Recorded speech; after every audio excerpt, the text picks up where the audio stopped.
Beletrina v živo. Pozdravljeni, Mateja Ratej, zgodovinarka, namestnica predstojnika Inštituta za kulturno zgodovino ZRC SAZU, avtorica številnih zanimivih zgodovinskih knjig, ki jih ponavadi beremo kot zelo napete zgodovinske romane, in Svastika na pokopališkem zidu, poročilo o hitlerizmu v širši okolici Maribora v 30 letih 20. stoletja, je tudi ena od takšnih. Lepo pozdravljeni, doktorica Ratej. Lep pozdrav. Če bi nekomu, ki ne pozna specifike štajerskega zgodovinskega razvoja, pa zastavili to vprašanje, kako je Štajerska pričakala Hitlerjevo okupacijo, bi verjetno v tej svoji nevednosti in nepoznavanju seveda dejal, da so Nemci z veseljem pričakovali to zasedbo in okupacijo, medtem ko pa so Slovenci takrat in že prej vedno imeli do hitlerizma negativen odnos. Ampak to ni tako, kaj ne?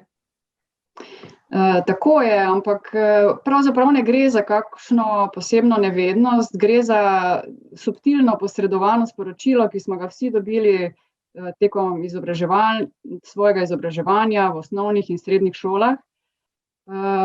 Tudi preko v socialističnem obdobju ideološko posredovanega zgodovinopisja, ko je bilo pač potrebno tudi ta severni del države, ki je nekako v predstavnih svetovih zmeraj nekako silil proti severu, se obračal proti avstrijskemu delu, nekako vključiti v ta jugoslovanski, slovenski imaginarij. In sicer tako, da se je nekako zabrisala ta detajl, ta niansa, da je pravzaprav tudi slovensko-štajersko prebivalstvo zelo pozitivno pravzaprav pričakovalo upad nemške vojske, videlo v Hitlerju in njegovi politiki predvsem dobre socialne temelje, ki bi nekako popravili socialno sliko tega prostora. Proti koncu 30 let ali pa že vsa 30 leta je bil štajerski prostor, so bili ljudje, je bilo javno mnenje nenaklonjeno jugoslovanski državi, nenaklonjeno. Opisujete recimo izredno zanimiv primer kuharice Jožefe Mulec, obtožene razžalitve ubitega jugoslovanskega kralja Aleksandra, o njem kaj več še verjetno kasneje, in ona je na sodnikovo vprašanje o njeni narodnosti jezno dejala, da njej je vseeno, lahko je Nemka ali Slovenka, predvsem pa je Štajerka. Torej, glede tega nacionalnega opredeljevanja v Mariboru v obdobju pred drugo svetovno vojno ni bilo tako preprosto, kaj ne? Še zdaleč ne, in tu so pomembno vlogo odigrali primorski begunci, ki so po prvi svetovni vojni v večjem številu prišli v Maribor, se tu naselili. Za razliko od tukajšnjih mariborskih Slovencev so imeli Primorci močno izraženo nacionalno zavest, narodno pripadnost. Medtem ko tukajšnji Slovenci te potrebe nekako niso čutili, ne. Ta germanski in slovanski, slovenski svet se je tukaj močno prelival in se nikakor ni tako ostro ločeval, pri čemer je bilo seveda vselej jasno, da dominantne položaje zaseda nemški element, ne, tako v politiki, gospodarstvu in tako naprej, ne. In s prihodom Primorcev so se pravzaprav ti antagonizmi začeli zaostrovati, zato ker so primorski Slovenci, ki so močno okrepili tukajšnje kulturne institucije slovenske, nekako terjali tudi od ostalega slovenskega prebivalstva, da se nacionalno izrekajo, ne, za Slovence, ne. Zdaj med izobraženci je seveda to delovalo, še zlasti zato, ker je po prvi svetovni vojni projekt slovenizacije Maribora bil vsedržavni projekt in so se s tem namenom v Maribor priseljevali številni slovenski izobraženci z nalogo slovenizacije mesta. Medtem ko pri obrtniškem sloju, delavskem in kmečkem zaledju to nikakor ni bilo samoumevno. In ti Te skupine prebivalstva so se seveda množično v drugi polovici 30 let, kar izkazujejo kazenski spisi Mariborskega okrožnega sodišča, obrnili proti Hitlerju, se pravi k Hitlerju. Ne.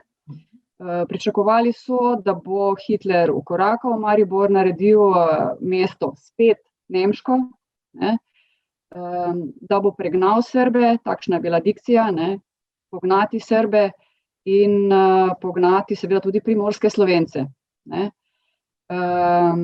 ki so nekako v tej luči odigrali vlogo Juda, ne. Se pravi, v tej nacistični ideologiji v Mariboru v tem času ni bilo Judov v tolikšnem številu, da bi lahko postali ta sovražni drugi, pač pa so to postali primorski Slovenci, ne, kar je z vidika pač slovenske nacionalne zgodovine izjemno zgovoren fenomen. No, na koncu, torej ob podpisu zapisnika je tista najina že omenjena kuharica, ne, potem skozi zobe, kot ste napisali, dala potem vedeti, kaj je po njeno krivo za položaj, v katerem se je znašla, ne. Namreč dejala je, ta prokleta neumna Jugoslavija, koliko se me muči. Torej, ta odnos do Jugoslavije, bi rekli, da je bila to ena taka razmeroma značilna izjava za Štajersko tistega časa?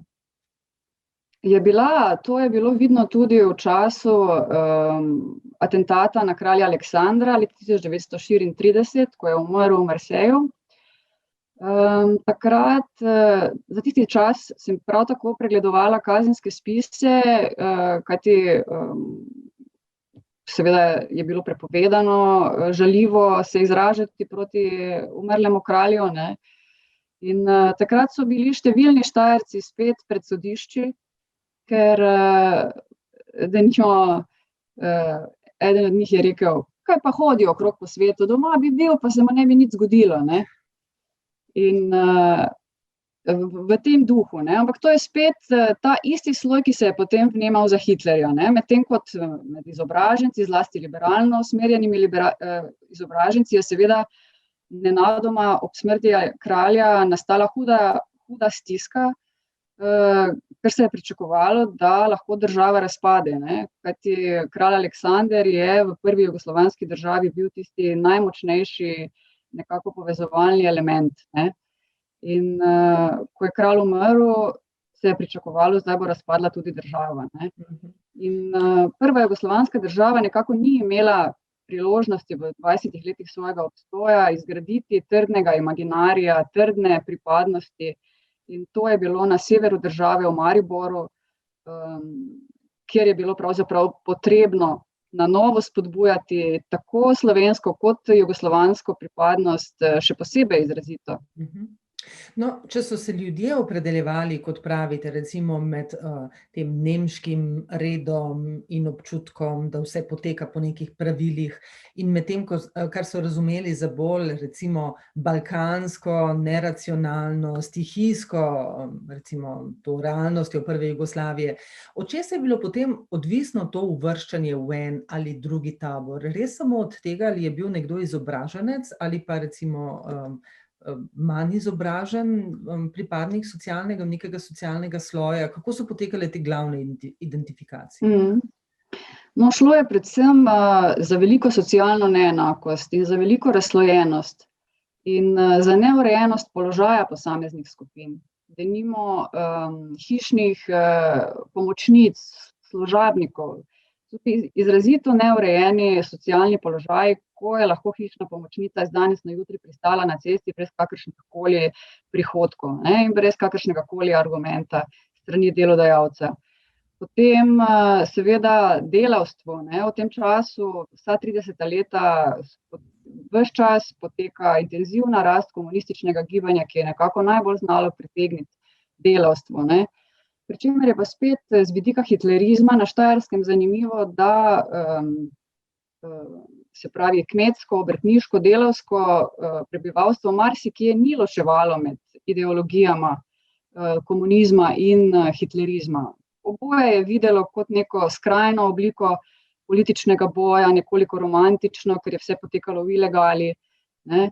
In Nekje imate marsikje celo tega nekega obdolženca, se opravičujem, ki je dejal, ki je bil obsojen zaradi vzklikanja "Živijo Hitler, živijo Rusija". Tako, ja. In vemo, da pač zgodovinarji vselej za nazaj stvari nekako razjasnimo, naredimo jasne, v trenutku, ko pa se dogajajo, in 30 leta so bila politično izjemno intenzivna, v tistem času pa seveda stvari niso nikoli tako jasne. Kar lahko danes, ko nam ponovno pada imaginarij spričo virusa in spričo vstopanja v dobo digitalizacije, spet zelo dobro občutimo in se zavedamo, ne, kako nestabilen pravzaprav deluje svet v trenutku, ko se vrednote nekako postavljajo na nove temelje, ne. Torej, iz teh 20 in 30 let bi v bistvu lahko kar nekaj pametnih podukov potegnili, ne, če bi seveda imeli željo potem, da to naredimo. Vsekakor ravno iz tega vidika padca imaginarija. Namreč po drugi svetovni vojni je bil vzpostavljen nek predstavni svet, ki smo ga živeli vse do pred kratkim, ne. In je padal počasi z vstopanjem v digitalizacijo, ampak blazno hitro pa z globalnim odzivom na epidemijo covida, ne. In s tem so stvari šle v nepovratno, predstavni svet, kakršnega smo poznali, se ne bo vrnil, ampak se bo postavil nov svet, ne, kar bo odneslo marsikaterega posameznika, marsikatero družbeno skupino, postavilo stvari na neke nove temelje, ne. In podobno se je dogajalo tako po prvi svetovni vojni, ko so se nekako že samo vojno, prvo svetovno vojno, so se dogajale nezamisljive stvari z vidika vojskovanja, kajti pred prvo svetovno vojno česa podobnega na področju vojskovanja svet ni poznal. In potem nekako s počasnim pobiranjem skozi 20 leta 20. stoletja, medtem ko so v 30 letih večinoma ljudje že prav dobro vedeli, da se pripravlja nova vojna, ne. In v takšnih ekstremnih, pravzaprav eksistencialnih razmerah se te nekako družbene razmere izredno lepo razgrnejo, se prikažejo. In ravno z tega vidika je ta čas zelo zanimiv. Nikakor pa seveda ni mogoče nekih neposrednih naukov iz zgodovine pričakovati za današnji čas, še zlasti ne zato, ker se, kot rečeno, stvari postavljajo danes povsem na novo. Ključni osebi tega prvega dela vaše knjige sta nemški odvetnik Lothar Mühlhausen, če sem pravilno izgovorila, ne, in slovenski viničar Jozef Hammer iz Metave. Povejte nam kaj o njiju in kako ste se prepletli ti njuni usodi, kako ste sploh postali pozorni prav na ti dve osebnosti. Zakaj? Tu pravzaprav gre zame za prav nek čarobni preplet stvari, kajti potomci obeh mož so se pravzaprav oglasili samoiniciativno mi z vprašanji, z prošnjami, da bi raziskala usode njihovih prednikov, ravno zaradi travmatičnosti te družinske preteklosti, tako odvetnikove družine kot družine viničarja. Hkrati pa gre pri obeh moških za izjemno reprezentativen pravzaprav primer razmerja med slovenskim in nemškim življem v Mariboru in okolici. Kajti odvetnik je sodil, seveda bil je prvak nemške manjšine v Mariboru, tedaj med obema vojnama uradno priznane narodne manjšine v prvi jugoslovanski državi, in seveda sodil je med bogatejše meščane, ki so nekako utirali javni diskurz v mestu, medtem ko je slovenski viničar iz mariborskega zaledja, iz Metave, spadal v tisto kategorijo ljudi, pravzaprav viničarji so nasploh v prvi Jugoslaviji živeli v izredno slabem socialnem položaju, tako rekoč še v fevdalnih odnosih. In so bili izredno odvisni od svojih od lastnikov vinogradov, kjer so živeli, in Jozef Hamer je bil eden od njih. Ker se je nekako v zapuščini tega viničarja znašla osmrtnica Lotarja Mühlaesna, se mi je oglasila njegova vnukinja viničarja, ker jo je to zelo presenetilo. Vedela je, da je bil Mühlaesen po drugi svetovni vojni tako rekoč demoniziran kot velik zagovornik nacifikacije tega prostora in nekako ni mogla sprejeti tega, da bi njen ded nekako bil v nekakšnih stikih s tem moškim. No, ampak prav ta knjiga se mi zdi v tem pogledu lahko razbremeni katerega potomca ljudi, ki so bili v nekem času okrcani zaradi hitlerizma, ker pojasnjuje, da ni šlo za nek individualni odklon, za neko deviantnost posameznika, ampak je šlo za množično psihozo ljudi tega prostora v tistem času, zaradi velike socialne podrejenosti in zaradi politike, ki je v tistem času nastopala na podobno populističen način kot današnja. Da je torej prikazovala družbeno realnost kot obvladljivo, kot neko gmoto, ki jo je možno s strogimi odločnimi ukrepi pravično urediti, ne. Denimo eden od akterjev teh kazenskih procesov je rekel, zdaj bomo tudi mi, cestarji, ko bo prišel Hitler, takole sedeli, kot vi uradniki sedite in ne bomo nič delali, ne. Spravi, Hitler kot neka fantazma za te ljudi, ne. In večinoma pri nikomer od teh ni šlo za neko politično ozaveščenost, to niso bili politično aktivni ljudje, ne. Šlo je zgolj za željo po nekem boljšem življenju, po socialni urejenosti. Je pa tudi hranila s temi parolami, zaradi katerih so bili pravzaprav tudi potem obsodeni, ne. Ja, zanimiv detajl so recimo nezakonski sinovi v teh kazenskih spisih, ne. Namreč nesorazmerno veliko akterjev kazenskih procesov, ki so se izrekali za hitlerizem, so bili nezakonski sinovi slovenskih Dekel, Služkin in tako naprej, ne. Ki so bili seveda v tistem, ki so bili v tistem času kot pankrti, ne, stigmatizirani, izredno družbeno stigmatizirani in so težko napredovali, ne, v nekem socialnem pogledu. In v Hitlerjevi figuri, v tej neki močni politični figuri so očitno videli možnost nekega tudi svojega osebnega dviga, ne. Se pravi, s Hitlerjem bo pa vse drugače, ne. In skozi njihovo perspektivo si pravzaprav lahko predstavljamo, kaj je v tistem trenutku pomenila politična figura Hitlerja, ne. Da bo stvari postavila na novo, ne. Se pravi, družbeni antagonizmi so bili toliko zapleteni, prepleteni, da pravzaprav nihče ni videl nekega izhoda, ne, iz njih. In seveda potem v takih razmerah je najlažje vse upe položiti v eno samo osebo, ki samozavestno, recimo, ne? Tako, ki samozavestno razlaga, da bo stvari uredila, ne. Kaj pa po drugi strani, torej Mühlaesenovi torej potomci, imate še vedno stike z njimi?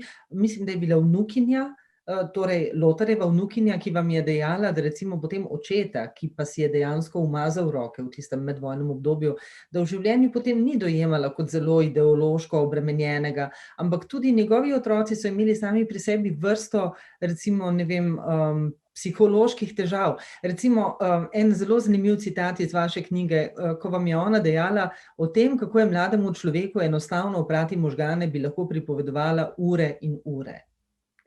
Kako ste vi to razumeli? Tako.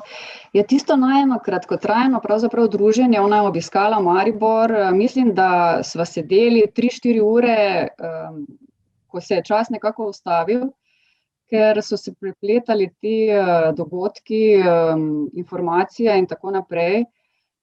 Mene je izredno pretreslo srečanje z njo, pravzaprav izredno cenim to, da se kot vnukinja neke z nacizmom omadeževane družine pogumno nekako lotila raziskovanja te preteklosti.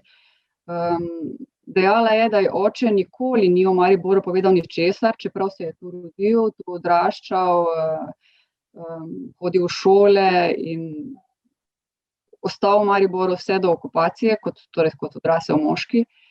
Ampak nikoli ni želel govoriti o tem mestu, ne. In ona je pravzaprav čisto nekako prostodušno mi dejala, da o teh stvareh je potrebno govoriti, ne. Povedala je tudi, da so nekateri od sorodnikov vse do smrti ohranili to prepričanje, da je nacizem bil prava smer razvoja, ne, ki pa je pač očitno v tistem zgodovinskem času še ni bilo možno uresničiti. In za razliko od teh nacistično usmerjenih družinskih članov Mulajzna, seveda ti slovenski privrženci Hitlerja niso bili v tem smislu nacificirani, ne. Nacistične ideologije niso poznali tako dobro, ampak so samo to, kar je iz javnega prostora nekako pronicalo do njih, ne. In ravno zato je tudi iz današnjega vidika zanimivo in pomembno vedeti, da pravzaprav vsak od nas s tem, ko v javni prostor nekako spušča sovražni govor, spušča klevete, nedostojno nekako komunikacijo, prispeva k dvigovanju napetosti, k tej družbeni nekako zasičenosti javnega prostora z konfliktom, ne. In tak besedni konflikt seveda je v 30 letih prerasel v vojaški konflikt. Ne zgolj zato, ker bi sam ta besedno zaostrovanje povzročalo nekako prehod na vojaško bojevanje, ampak zato, ker so bili družbeni antagonizmi tako močni, da so nekako vzporedno s tem zaostrovali to nekako javno klimo, ne. In v tem pogledu spet lahko neke podobnosti z današnjim časom najdemo, ko je ta javni diskurs spet močno polariziran, močno zaostren, ne. Nekako ni dostojnosti, občutka za dostojnost v tem ni več, ne. Pravzaprav se sploh ne da več zmagati z nobeno verbalno umazanijo, zaradi tega, ker jih je bilo že toliko izrečenih, ne, v tem smislu. Še eno zanimivo vprašanje se postavlja pri prebiranju vaše knjige, seveda, ko pregledujete kazenske spise ljudi, ki so bili recimo obsojeni ali pa že obtoženi hitlerizma, najdemo noter torej en kup takih resnih primerov, ne, hitlerizma, tako zelo ideoloških, zavestno hitlerističnih recimo. Po drugi strani pa nizate celo vrsto teh ljudi, ki jim težko rečeš kaj drugega kot vaški pijančki, ki se pojavljajo v teh kazenskih spisih. Pri številnih teh ljudeh imate recimo, so bili vinjeni, so se preveč napili, so v pijanosti kričali in tako naprej. A je bila ta pijanost pogosto, domnevate, tako same pri sebi, izgovor za to, recimo upanje, da bo jim to olajšalo situacijo na sodišču, torej omililo, recimo pomagalo njihovi obrambi? Zaradi tega, ker po drugi strani bi pa lahko rekli, kako zelo reprezentativen je potem ta vzorec, recimo teh obsojencev na področju hitlerizma, vendarle imamo tu zbrane kar precej ekstremne primere, teh v bistvu na pol propadlih ljudi, ki po gostilnah blebetajo marsikaj, tako kot danes na, ne vem, na Twitterju ali pa na Facebooku, bi človek lahko rekel, ne. Ja, gotovo je bilo oboje, marsikdaj je bila pač klicevanje na pijanost zgolj oblika obrambe pred sodnikom, Marsikdaj so pa ljudje seveda se točno v takšnih sproščenih pogojih sprostili tako daleč, da so govorili tudi o bolj intimnih stvareh, ne? In pa predvsem o stvareh, ki so vsekakor krožile nekje v javnem prostoru, ne? Iz tega lahko sklepamo, da so krožile, zato ker so se nekako avtomatično v nekih sproščenih pogojih pronicale na dan, ti Hitler pridi po nas, ne? Tele pesmice, ki so krožile po mestu, ne. Kar pa zadeva nekako objektivnost slike, ki jo dobimo o hitlerizmu iz kazenskih spisov, ne. Kazenski spisi so izjemno prepričljiv vir za raziskovalca zgodovine, mentalitet, ne. Zato, ker marsikaj razkrivajo, hkrati pa seveda ne moremo biti prepričani o tem, pravzaprav v kolikšni meri so zajeli tisto skupino ljudi, ki pa je bila naklonjena Hitlerju, ne. Zdaj, zaradi kljub vsemu velike množine teh kazenskih spisov in predvsem zaradi sodniških, tožilskih, odvetniških utemeljitev, ko govorijo, na primer, tega in tega je treba obsoditi, ker vemo, da so že celotne haloze za Hitlerja in s svojim pijanskim zgledom postavlja stvari še v slabšo situacijo, ne. Se pravi, izvemo, da so se pravosodni organi dobro zavedali, da med ljudmi prevladuje ta nagnjenost k hitlerizmu, ne. Potem imamo spet recimo tožilec se pritoži na izrečeno milo sodbo in pravi, tu na severni meji je treba še posebej paziti, vemo, da so ljudje močno pod vplivom hitlerizma, ne, in je tak prestopek potrebno kaznovati, ne. Tako da korak po koraku nekako dobivamo, se sestavlja nek mozaik, ki sorazmerno prepričljivo seveda sliko potem ponuja. No, še zadnje vprašanje imam, res samo še dobro minutko. Bodo Štajerci oziroma, če to osredotočim recimo na Mariborčane in prebivalce okolice, bodo zadovoljni z ogledalom, ki jim ga nastavljate v tej knjigi? Na to ne bi znala odgovoriti. Kar pa je zanimivo z današnjega vidika, je pa spet ta nekako dezintegracija, tako nacionalna dezintegracija, spet nekako zapiranje v neko svojo lokalno zgodbo, štajersko lokalno zgodbo in ponovno pogled proti severu, ne, ki se zgodi nekako že kar praviloma ob neki večji družbeni zaostritvi, ne. In danes, ko se številni Mariborčani ponovno vozijo na delo v Avstrijo, imajo seveda občutek, da zna Avstrija veliko bolje poskrbeti za svoje ljudi, kot pa to počne Slovenija, ne. In tega bi se morali slovenski politiki bolje zavedati in Mariboru v političnem pogledu posvetiti večjo pozornost. Najlepša hvala. Gospa Mateja Ratej, doktorica Ratej, prepričana sem, da že snujete nekaj zelo zanimivega za naprej, a lahko samo v 2 besedah, kaj zdaj raziskujete? Pravkar imam pred sabo 250 strani nove monografije, tokrat, ko sem v vlogi urednice, gre pa za monografijo osebnosti slovenskega novinarstva. No, zelo zanimivo. Komaj čakamo, da to preberemo. No, mislim, novinarski poklic je danes tisti, o katerem je treba govoriti. Se zelo strinjam. Hvala lepa za to oceno in torej, kot rečeno, pričakujemo to vašo monografijo oziroma vaših kolegov in vašo. Hvala lepa za ta pogovor in seveda lep pozdrav Maribor. Srečno. Najlepša hvala, lep pozdrav. Beletrina v živo.